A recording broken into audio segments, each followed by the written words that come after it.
Good morning. Le président, bonjour. Bonjour à tous dans le prétoire et à tous aussi dans la galerie. Bonjour, Maître Aoun. Nous sommes en audience publique. Et avant de commencer l'interrogatoire de ce témoin, on m'a demandé de traiter certaines questions. Questions qui vont être, problèmes qui vont être présentés par le Conseil du témoin et qui portent sur les mesures de protection ainsi que d'autres choses qui doivent être traitées à huis clos partiel. Donc on en parle, on débat et ensuite on décide. Donc passons à huis clos partiel pour ce faire.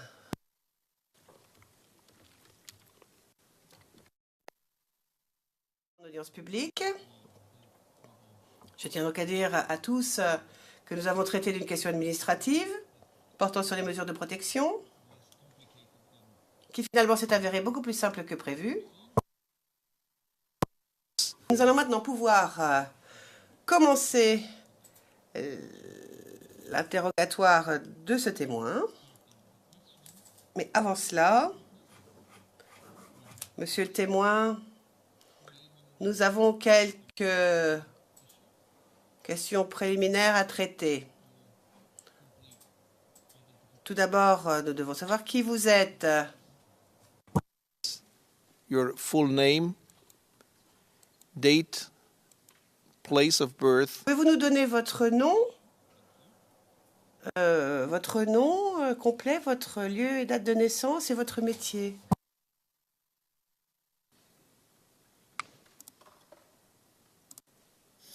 Merci, Monsieur le Président. Je me nomme Adomo Bonaventure Guillaume Séverin. Je suis né le 11 janvier 1966 à Abidjan. Et je suis en service au cabinet de la Direction générale de la police nationale.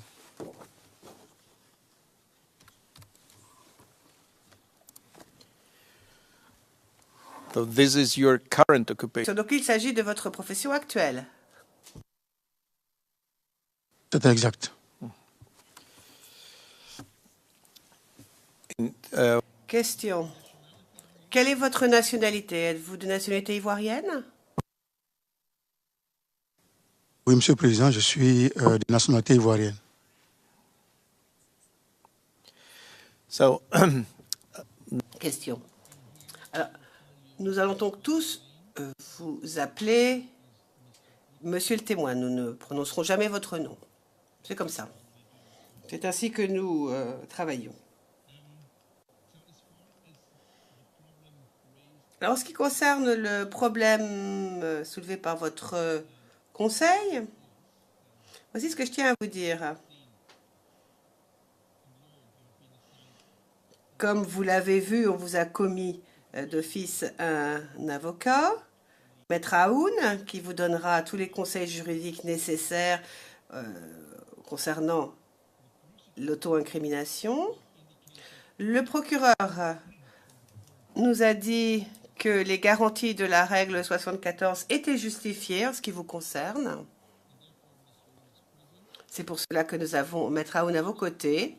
Donc si à un moment ou à un autre, vous avez un souci lors de votre témoignage, à propos d'une question par exemple, en ce qui concerne l'auto-incrimination, vous n'avez qu'à lui parler, le consulter, lui dire ce qui vous inquiète et il soulèvera le problème auprès de la Chambre. Sachez que la Chambre, en application de la règle 74.3 du règlement, vous garantit, 74.3 du règlement vous garantit et vous assure que votre témoignage ne sera jamais utilisé ni directement ni indirectement contre vous dans toute procédure engagée par cette Cour À part, bien sûr, si vous faites un faux témoignage et que vous êtes passible d'une poursuite au titre de les articles 70 et 71 qui sont outrage à la cour. Mais bon, si on vous pose une question et qu'en répondant à cette question, vous pourriez éventuellement vous auto-incriminer, sachez que votre réponse sera obtenue à huis clos partiel et que cette réponse sera sous scellée et confidentielle. La partie posant les questions est responsable de l'application de cette règle, donc doit demander que l'on passe à huis clos partiel lorsqu'ils veulent poser des questions qui éventuellement pourraient vous auto-incriminer. Et bien sûr, votre conseil, Maître Aoun, doit être très vigilant, et le sera. Donc voici tout ce que je peux vous dire au titre des garanties qui vous sont octroyées au titre de l'article 74. Autre point maintenant, très important. Vous allez parler français, n'est-ce pas? Or, nous devons bien comprendre vos réponses. Et vous devez bien comprendre les questions.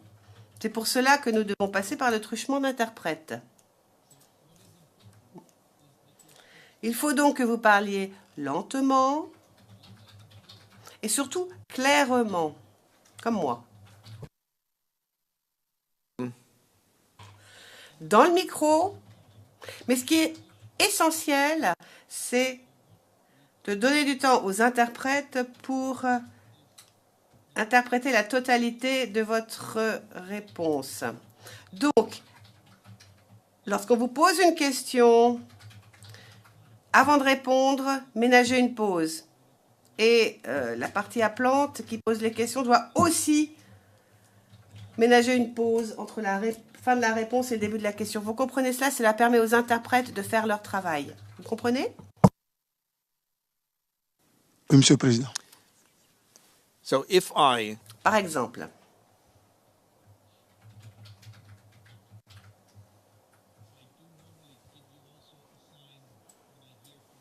vous voyez, normalement aussi, je suis en liaison avec les interprètes et lorsque ils ont du mal à suivre, je vous fais un petit signe de la main. Ça veut dire ralentissez ou reprenez ou bien attendez un peu avant de répondre, afin que les gens ne parlent pas tous en même temps. Bon, ça, c'était l'interprétation. Maintenant, qu'en est-il de votre témoignage? Vous savez bien sûr que cette chambre a été mise en place pour juger de l'affaire Le Procureur contre Monsieur Gbagbo et Monsieur Blegoudé. Vous êtes ici témoin. Vous avez été cité pour aider les juges à trouver la vérité. On va vous poser des questions. Les représentants du procureur, les représentants des intérêts de M. Gbagbo et de M. Blegoudé, et les questions qui seront aussi posées par les juges. Et vous n'avez qu'une chose à faire. Votre seule obligation, c'est de dire la vérité, de répondre en disant la vérité. C'est tout ce qu'on vous demande. Vous n'êtes pas ici pour prendre parti, vous n'êtes pas ici pour autre chose que de dire la vérité. D'ailleurs, et du coup, vous êtes tenu de prendre un engagement solennel aux fins de dire la vérité. Donc, je vais vous demander de lire à haute voix le texte qui est sous vos yeux.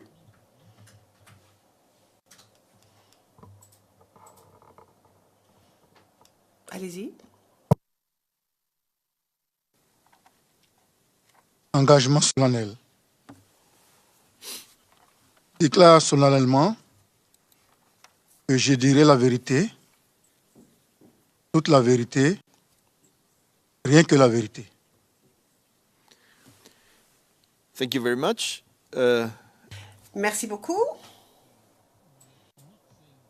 Donc, comme je vous l'ai dit, sachez que le faux témoignage est un délit aux yeux de cette cour, et donc sanctionnable. Il faut dire la vérité, vous le comprenez? Oui, Monsieur le Président. Okay, now I think we can. Question très bien. Nous allons pouvoir commencer. Alors, je ne sais pas si vous le savez déjà, mais en tout cas, je vous préviens. Nous allons avoir 3 volets d'audience d'une heure et demie chacun. Donc, nous allons travailler jusqu'à 11 heures. Ensuite, une pause d'une demi-heure. Encore une heure et demie. À 13 heures, nous ferons la pause jusqu'à 14h30. Et l'après-midi, nous continuerons jusqu'à 16 heures. Ceci dit, maintenant, je donne la parole au bureau du procureur et à son représentant qui va vous poser des questions. Vous avez la parole. Monsieur Garcia, je vous remercie, Madame, Messieurs les juges.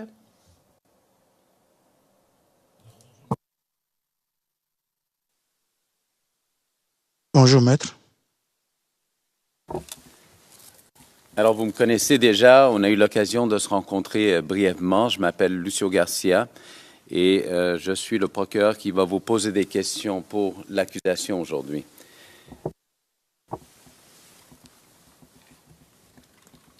Alors, simplement avant de débuter, je vais vous dire que il va m'arriver parfois que je vais poser des questions qui vont vous paraître un peu compliquées. Peut-être vous ne les comprenez pas simplement. Si cela arrive à n'importe quel instant durant l'interrogatoire ou durant mes questions, n'hésitez surtout pas à me le dire et me dire, bon, que vous avez de la difficulté à comprendre la question. Et ce que je vais faire, c'est je vais la répéter ou la simplifier, la reformuler, si c'est nécessaire. Vous avez bien compris? Je vois que vous dites oui. Autre chose, dernière des choses, et c'est peut-être une des choses les plus importantes, c'est, je vais simplement rappeler les propos du président de la Chambre, c'est que il faut vraiment qu'on prenne notre temps en parlant, étant donné qu'il y a des personnes ici qui vont s'occuper à faire l'interprétation, la traduction de ce qu'on dit. Alors, je vais m'inviter moi-même à parler plus lentement, étant donné que je pêche toujours dans ce sens de parler trop vite, mais également, en ce qui vous concerne, prenez le temps immédiatement après ma question, prenez quelques secondes, 3, 4 secondes, 5 secondes même, et par la suite, vous allez être en mesure de répondre à ma question, et comme ça, tout le monde aura le temps, et on ne sera pas pressé. D'accord? Comme vous l'a rappelé le juge, on a une journée aujourd'hui de 3 sessions. Alors, je vais débuter, Monsieur le témoin. Première des choses, j'ai cru comprendre que, à l'instant même, présentement, vous êtes au cabinet de la Direction générale de la Police nationale. C'est exact. J'aimerais savoir quelle est votre fonction exactement au cabinet.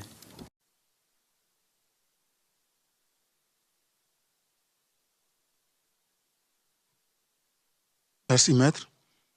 Je suis chargé d'études et directeur général de la police nationale. Non, un des chargés d'études.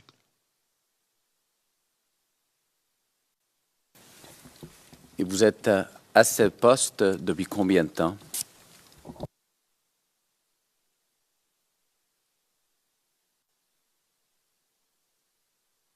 Je suis à ce poste depuis 2012, depuis le 21 janvier 2012.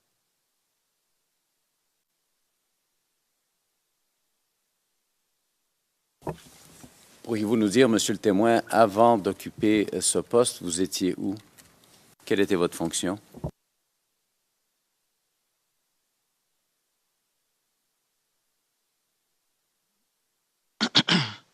Avant d'occuper ce poste, j'étais en service à la direction de la police criminelle.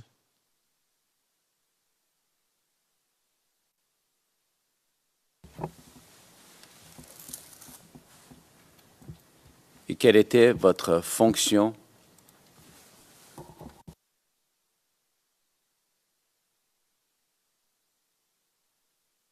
À la direction de la police criminelle, j'étais chargé des enquêtes.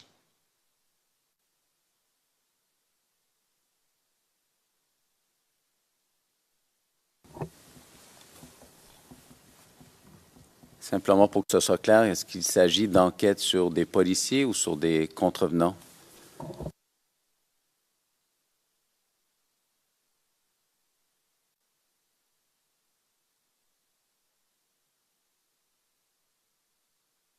J'étais chargé des enquêtes sur des contrevenants, principalement des enquêtes criminelles.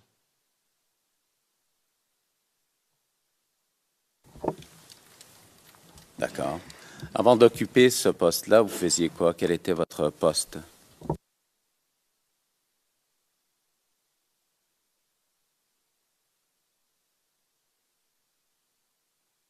Avant de venir à la police criminelle, j'étais chef du district de police d'Adjamé.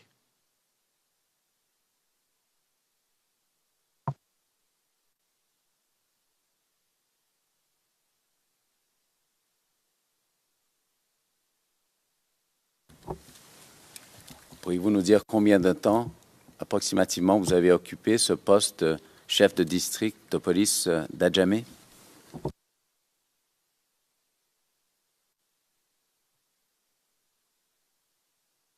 J'ai occupé ce poste pendant 5 mois, 3 semaines, du 17 septembre 2010 au 9 avril 2011.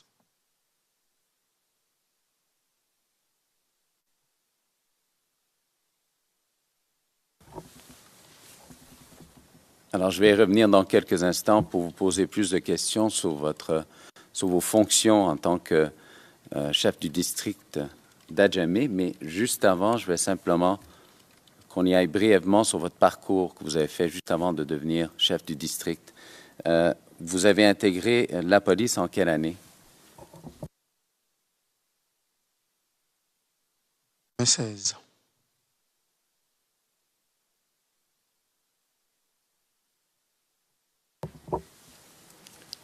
Et si je comprends bien, vous avez également été commissaire dans plusieurs arrondissements avant d'occuper ce poste de chef de district. J'ai raison? C'est exact.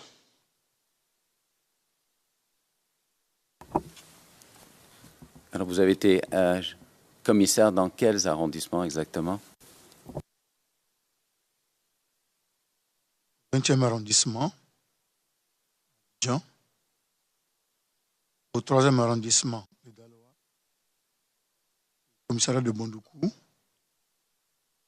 au district de Divo,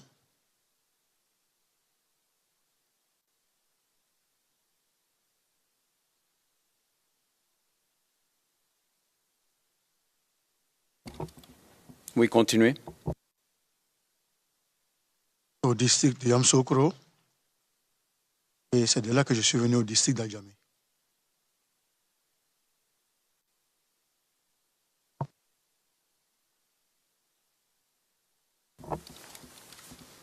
En tout et partout, vous avez passé combien d'années en tant que commissaire, que ce soit dans un arrondissement ou dans un autre?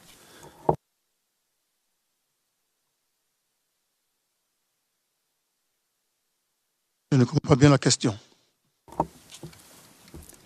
Lorsque vous avez débuté votre carrière comme commissaire, c'était en quelle année approximativement? Dès que je suis sorti de l'école de police, Est-ce que vous vous rappelez de quelle année? j'ai dit en 96. Alors, pourriez-vous nous expliquer brièvement en quoi consiste la fonction de commissaire? No, no, please. Le président, non, je vous en prie. Quelles sont les fonctions d'un commissaire? Monsieur Garcia, Monsieur le président, non, je pense que vous devez aller au fond de cette déposition, parler de questions de fond. Je pense que chacun sait quelles sont les fonctions d'un commissaire de police. Monsieur Garcia, je m'en remets à vous, Monsieur le président, sur cette question. Mais c'est une question qui pose problème. Le président, oui, si vous avez une question précise, oui, mais si vous voulez parler des fonctions générales d'un commissaire de police, non. Monsieur Garcia, au cœur de cette question, il y a la question de savoir ce que le témoin a pu faire ou ne pas faire pendant une période précise. Le président, oui, mais Monsieur Garcia, permettez-moi de finir mon intervention. À mon avis, il est important de savoir quelles sont les fonctions d'un commissaire. C'est une question pertinente, mais je m'en remets à vous. Si les juges de la Chambre ne souhaitent pas que j'en parle, je ne poserai plus de questions sur ce sujet. Le président, non, vous avez posé la question suivante. Quelles sont les fonctions d'un commissaire de police? Pour ma part, j'estime que Monsieur Garcia interrompant. Monsieur le Président, je vais être plus précis. Je ne m'attends pas à ce que le témoin s'étende sur sa réponse. Je vais lui rappeler d'ailleurs, mais c'est une question néanmoins importante pour nous. Le Président, oui, allez droit au but et ne tournez pas autour du pot. Monsieur Garcia, c'est une question importante pour l'accusation. Monsieur Garcia n'attend pas la fin de l'interprétation. Fonction d'un commissaire, brièvement.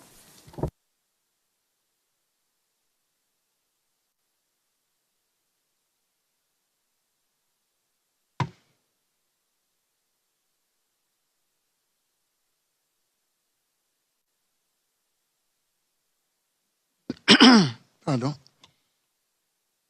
Je pense que la fonction d'un commissaire, c'est un peu partout. Un commissaire de police est chargé de la sécurité d'une zone, d'une ville, d'une cité.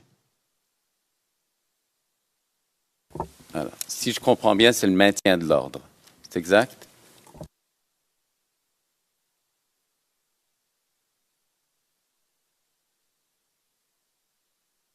Oui, il y a le maintien de l'ordre et puis il y a la police judiciaire. En Côte d'Ivoire, il y a la police judiciaire, c'est-à-dire dans le commissariat, on est chargé de lutter contre la criminalité et il y a le maintien de l'ordre. Et vous avez fait mention dans votre réponse de zones, que les commissaires avaient leur zone. C'est exact également? Chacun avait une certaine juridiction sur une zone ou une région.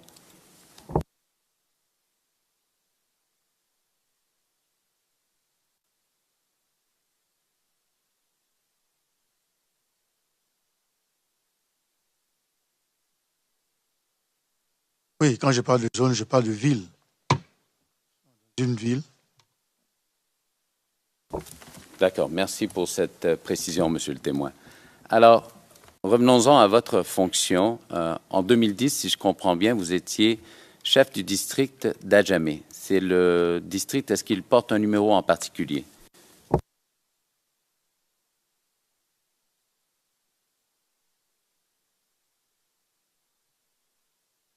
Oui. C'est le 4e district qui a été créé. Donc, il porte le numéro 4, district numéro 4.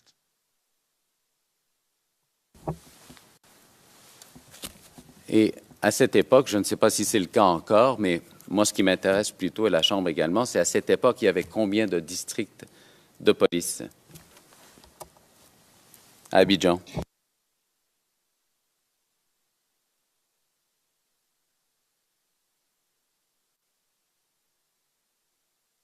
À cette époque et jusqu'à aujourd'hui, c'est le même nombre. Il y a 6 districts de police.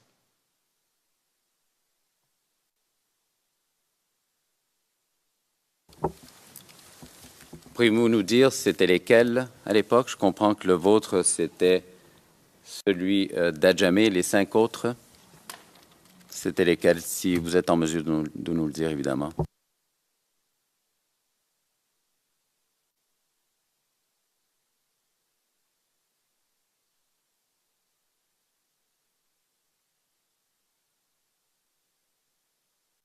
Il y a le district numéro 1, ici d'Abobo. District numéro 2, ici de Port-Boué.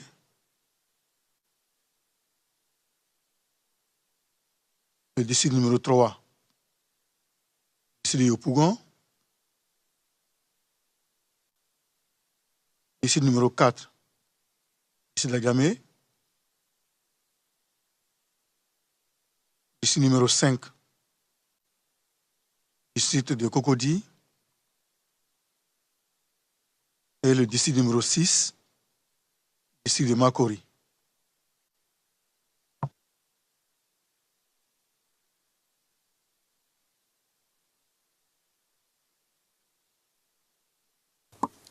Can I just take advantage?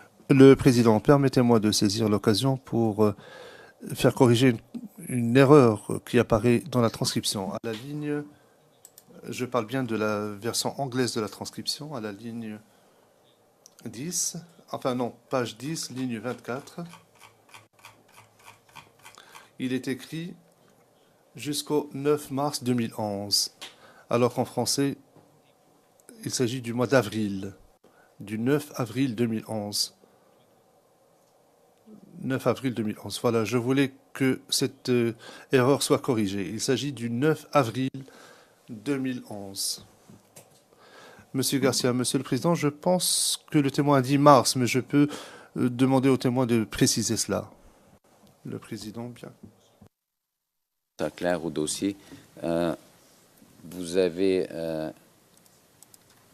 fini vos fonctions en tant que chef du district à quelle date? Est-ce que c'était mars ou avril? Vous avez parlé du 9.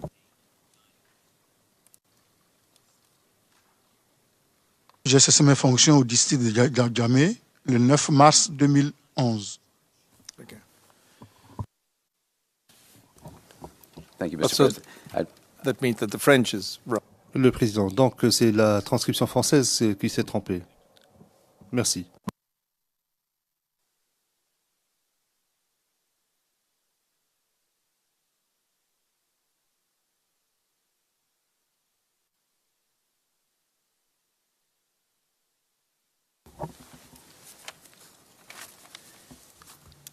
Alors vous, monsieur le témoin, à cette époque, alors que vous êtes chef du district d'Adjamé, est-ce qu'il y a des commissaires en particulier, des commissaires de police qui tombent sous votre juridiction, sous votre contrôle?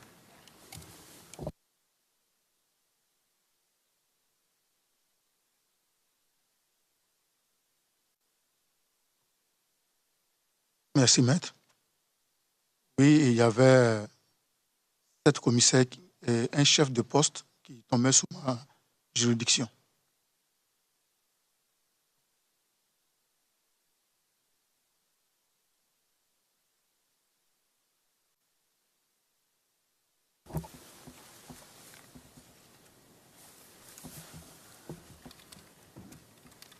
Alors, je vais vous demander un exercice semblable à ce que j'ai fait il y a quelques instants, mais pourriez-vous nous dire quels sont les commissaires et évidemment leur arrondissement respectif qui tombaient sous votre contrôle à cette époque?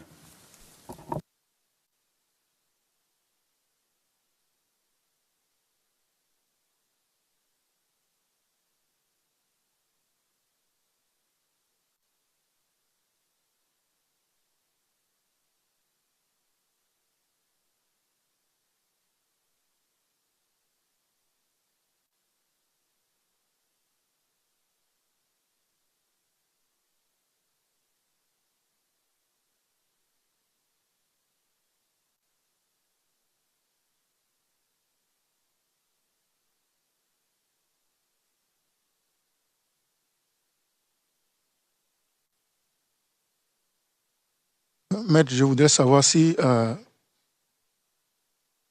vous me demandez si je peux dire les commissaires et leur arrondissement, vous me parlez de la cité, leur nom? Évidemment, si vous êtes en mesure de vous rappeler du nom des commissaires, oui, si c'est possible. On peut y aller un par un.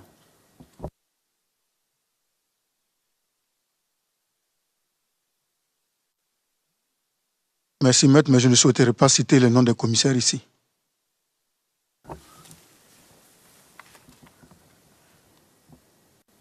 Your Honors, perhaps I would suggest that we... Monsieur Garcia, Monsieur le Président, est-ce que nous pouvons passer à huis clos partiel brièvement pour obtenir cette réponse, après quoi la Chambre pourra décider de la manière dont il faudra procéder après cela. Le nom d'un commissaire est quelque chose de connu de toute la population, de dizaines de milliers de personnes qui sont sous sa juridiction, le commissaire est nommé par un acte public du gouvernement ou de l'administration. Il n'y a strictement aucun élément ici qui justifierait une session à huis clos partiel, Monsieur le Président. Mr. President, it was also the Maître Knops, l'équipe de défense de M. Blé-Goudet s'associe sans réserve à cette observation. Il est de notoriété publique.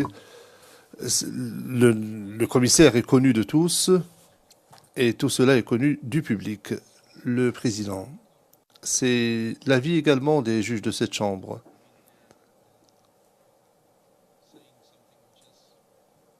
Il s'agit de donner une information qui est connue de tous. Il ne devrait donc pas y avoir de difficulté à la divulguer, ni pour vous, ni pour ces personnes-là, parce qu'ils sont connus, bien connus. Alors je vous demanderai de répondre à ces questions qui n'ont rien à voir avec les garanties de la règle 74. Merci. Monsieur le procureur.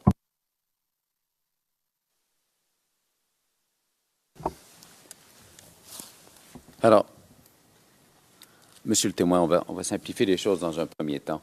Est-ce que vous pourriez nous donner le numéro ou les arrondissements des commissariats de police qui tombaient sous votre juridiction à cette époque? Vous êtes en mesure de nous dire ça aujourd'hui, oui?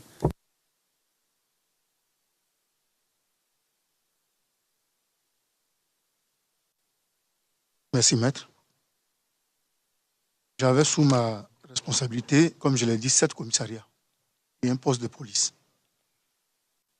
J'avais le commissariat du 1er arrondissement, le commissariat du 3e arrondissement, le commissariat du 7e arrondissement,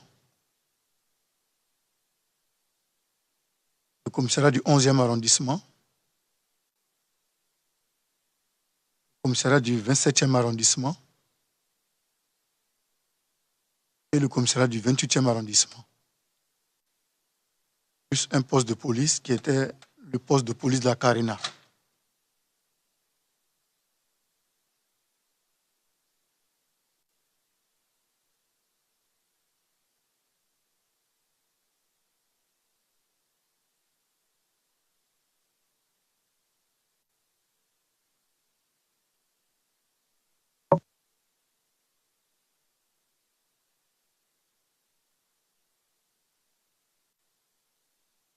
Simplement pour qu'on soit clair, et pour mon information également, est-ce que le 10e arrondissement tombait sous votre juridiction à l'époque?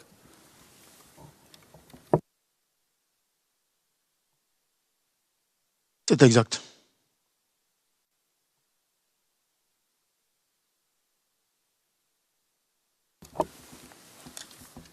Alors, en ce qui concerne le 1er arrondissement, il s'agit de quelle zone exactement qui est couverte par le 1er arrondissement?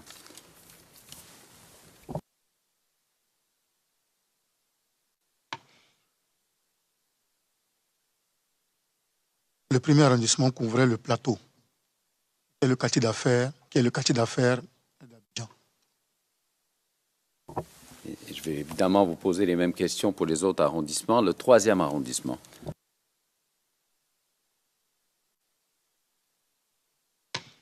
Le 3e arrondissement couvrait la zone, une partie d'Adjamé, au niveau du marché d'Adjamé jusqu'à la mairie, c'est un peu la zone du 3e arrondissement.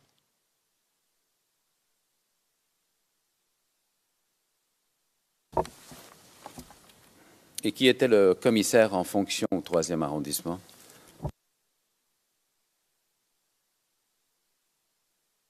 Je ne peux pas citer son nom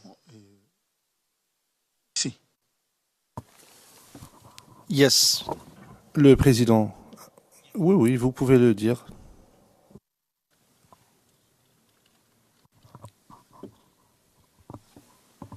Merci, Monsieur le Président. C'est le commissaire Guigui Jean Bédel.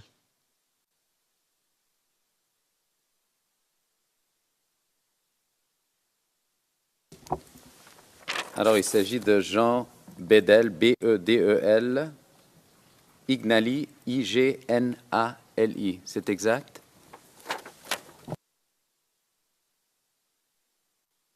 Non, c'est Guigui Niali. Vous avez mis un I avant ça, il n'y a pas de I.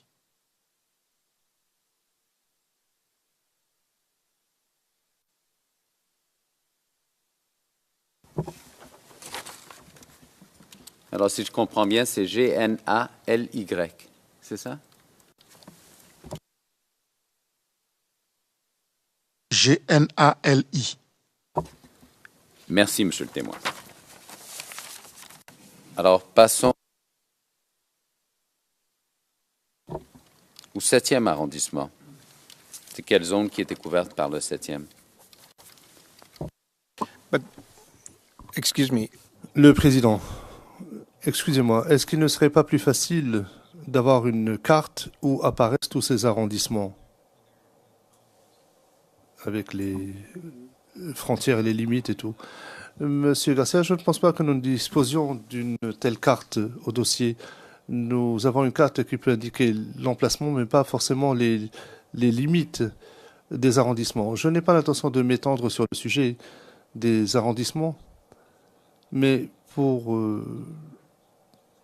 ce qui concerne ce thème, je vais lui poser des questions sur ces arrondissements précisément. Le président, allez-y.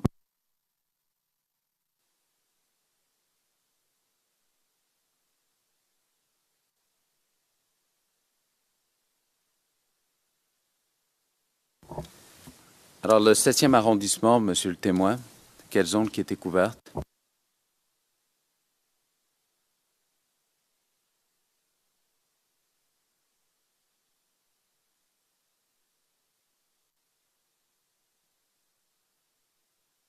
Le 7e arrondissement couvre la zone de 220 jusqu'au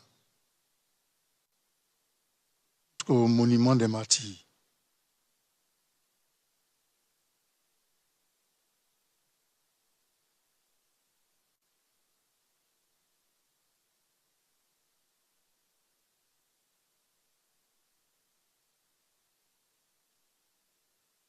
Alors, si je comprends bien, c'est la zone de 220 logements. C'est exact?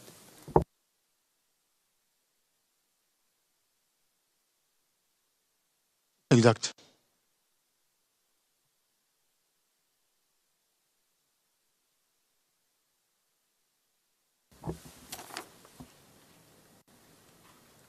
Alors, vous avez également mentionné le 27e. Et quelle est la zone qui est couverte par le 27e?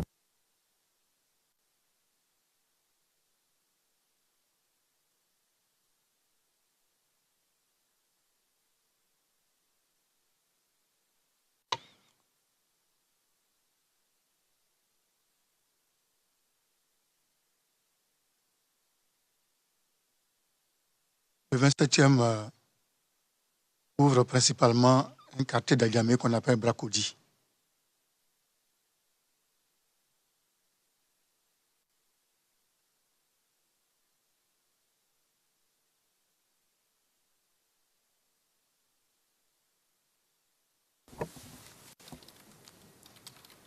Vous avez également mentionné le 10e. Quelle est la zone qui correspond au 10e?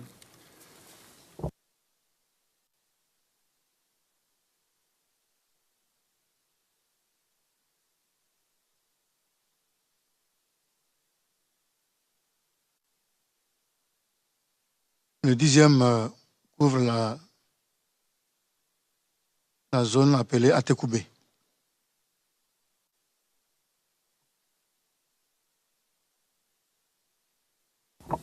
Et finalement, le 11e arrondissement, quelle est la zone qui correspond?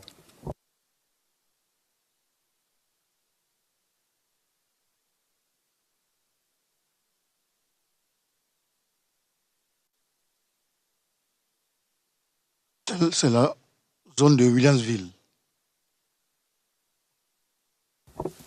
Et pourriez-vous nous dire qui était le commissaire qui était en charge de Williamsville à l'époque?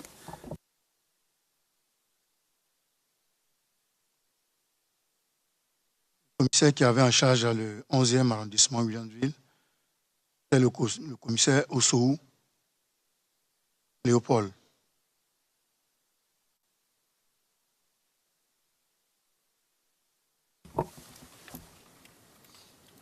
Alors, je crois qu'il s'agit d'un des noms qu'on a mis sur une liste, mais simplement pour le transcrit, c'est O-S-S-O-H-O-U.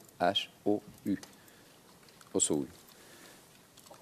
Et finalement, le 28e arrondissement, Monsieur le témoin, quelle était la zone?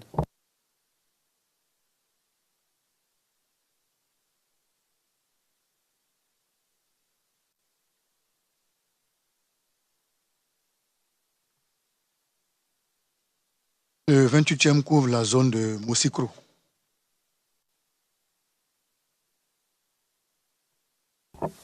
Alors, pour le transcrit, c'est M-O-U-S-S-I-K-R-O.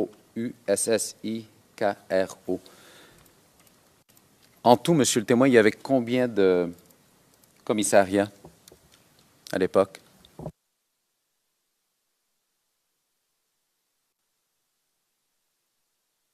Dans la zone du district, C'est exact, oui. il y avait 7 commissariats plus un poste de police. Et sur le sujet de ce poste de police, c'est un poste de police qui se trouvait où exactement?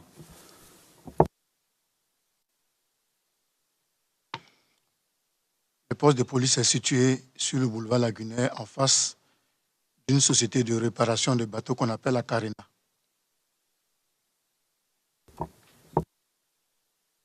Donc, le poste de police était appelé poste de police de la Carina.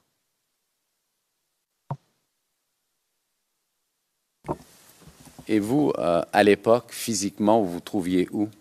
Où était votre bureau?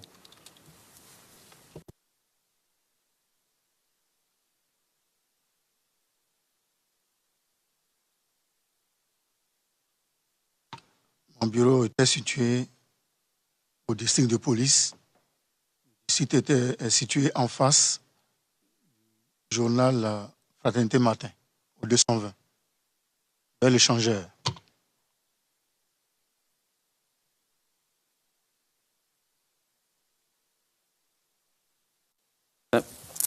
Pardon, simplement pour que ce soit clair, ce n'est pas le même endroit, vous n'étiez pas situé au poste de police, vous aviez votre bureau indépendant à l'époque.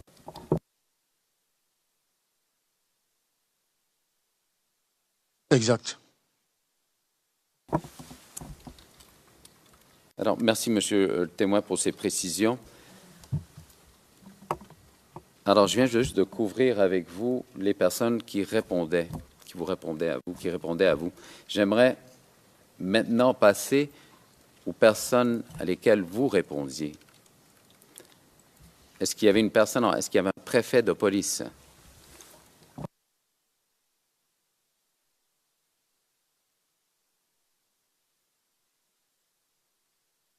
C'est exact. Alors, dans l'organigramme, il y a évidemment les districts de police et les commissaires qui se trouvent en dessous de vous. Et au-dessus de vous, il y a la préfecture de police d'Abidjan, le préfet d'Abidjan. C'est exact?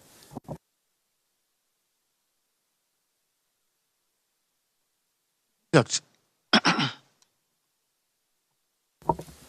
Et pourriez-vous nous dire qui était le préfet à cette époque?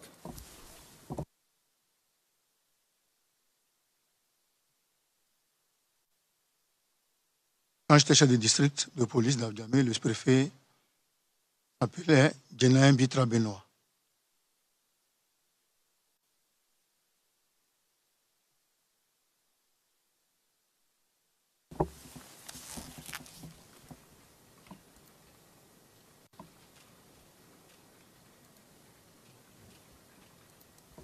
Alors, je vois que c'est bien appelé. Et au-dessus du préfet de police, qui se trouvait? À qui répondait-il, lui?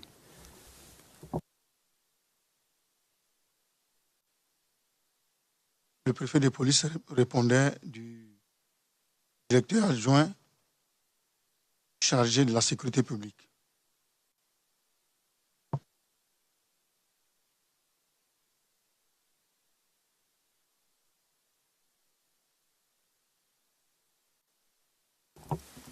Alors, simplement pour que ce soit clair dans le dossier, il s'agit bien de la direction générale adjointe chargée de la sécurité publique. C'est exact?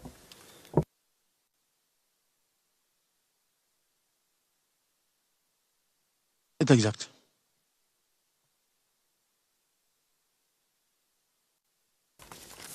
Et le nom de la personne à laquelle le préfet de police d'Abidjan répondait, est-ce que vous vous rappelez de son nom?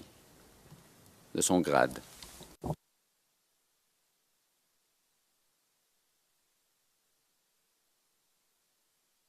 Je ne me rappelle pas son nom. Je vais vous suggérer le nom de Sami B. Iri D. Est-ce que ça vous dit quelque chose? Oui. Alors, je vais l'appeler pour le dossier. Alors, Sami, S-A-M-Y, B-I, à part, évidemment, I-R-I-E-D. Vous rappelez-vous de quel était son grade ou sa fonction à ce monsieur?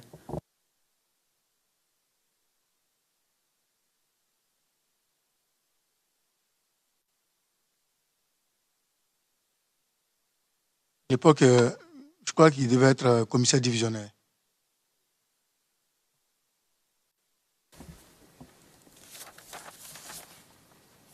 Et pour en finir, monsieur le témoin,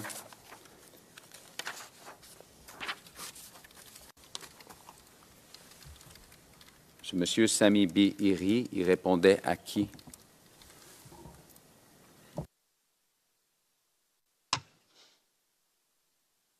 M. Samibi répondait DG de la police nationale.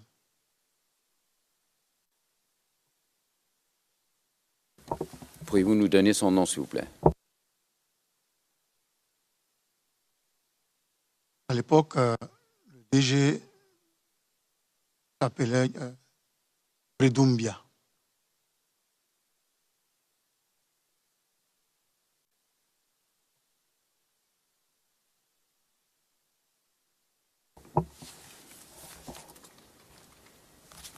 Et ce monsieur Bredou Mbia, c'était bien l'inspecteur général de la police, si je comprends bien à l'époque.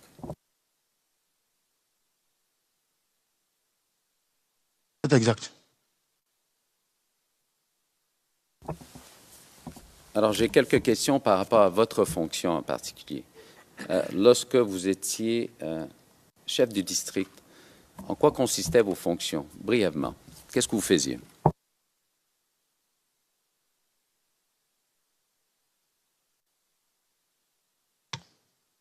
Je m'occupais principalement de coordonner les activités des commissariats.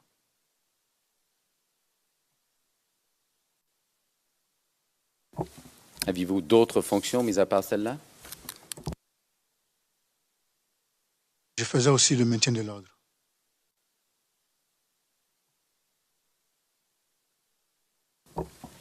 Mais si je comprends bien, pour porter plainte, s'il y avait un citoyen quelconque qui voulait porter plainte, il fallait qu'il s'adresse dans un premier temps au commissariat que vous avez mentionné initialement, les 7 commissariats. C'est exact? C'est exact. Et si je comprends bien également, vous aviez des fonctions administratives également?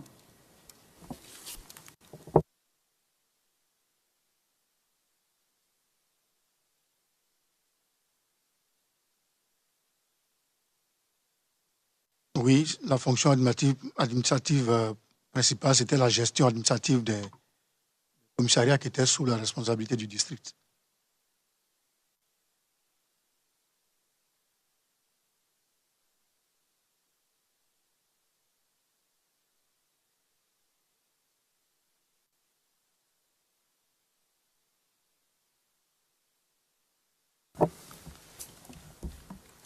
Alors, monsieur le témoin, je vais vous ramener à une date précise. Le 16 décembre 2010. Alors, nous savons tous qu'il y a eu une marche qui a eu lieu à cette époque-là sur la RTI.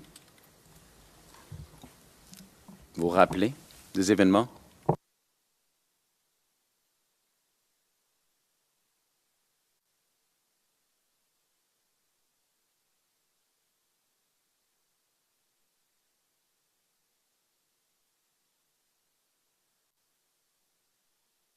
Oui, je me rappelle de cette date.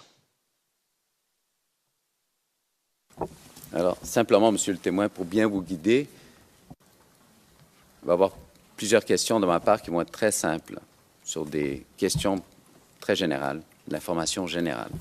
Si j'ai quelque chose de précis à vous poser, je vais être très précis également. D'accord? D'accord.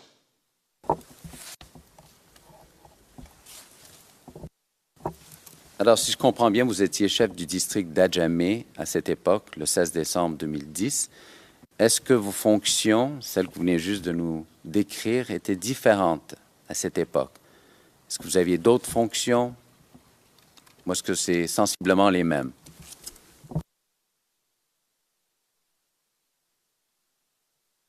Mes fonctions n'ont pas changé.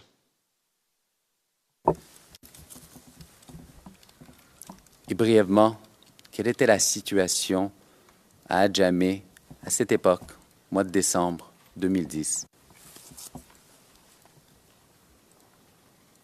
après le deuxième tour des élections?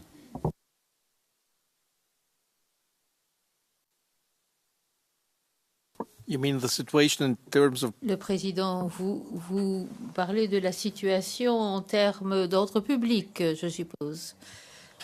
Monsieur Garcia, merci, Monsieur le Président. Est-ce que la situation était... Comment est-ce que vous qualifierez la situation à cette époque?